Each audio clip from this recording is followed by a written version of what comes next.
Next நான் வாங்கினது ப்ரையூஷோட ஹைட்டிங்கிற ஒரு நியூட் கலர். பேக்கேஜே சூப்பராக இருக்குங்க. இது வந்து ஒரு ப்ரௌனிஷ் பர்ப்ளிஷ் ஒரு Mau colour and matte finish தான். இதுவும் ட்ரான்ஸ்ஃபரும் ஆகுது.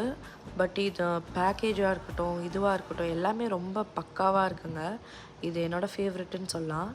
நெக்ஸ்ட்டு வந்து இன்செக்ட்லேருந்து லிப் க்ரீம் ஒன்று நம்பர் 7 ஃப்ரீயான்னு சொல்லிட்டு. ஆக்சுவலி இது வந்து கொஞ்சம் ஸ்ட்ரகிளாக இருக்குது ஓப்பன் பண்ணுறதுக்கு. இது வந்து ஒரு மேட் ஃபினிஷ் லிக்விட் லிப்ஸ்டிக். இது வந்து ஒரு நல்ல ஒரு சூப்பரான ஒரு nude colour for dusky tone. இது வந்து பேக்கேஜ் வந்து கிளாஸ் மாதிரி இருந்தாலும் இது ஒரு ஃபைபர் தான், ஃபைபர் மெட்டீரியல் தான். பட் வந்து கலர் வந்து ரொம்ப பக்காவான கலருங்க. ஒரு நியூடான ஒரு ப்ரௌன் ஷேடு, நல்ல ட்ரான்ஸ்ஃபர்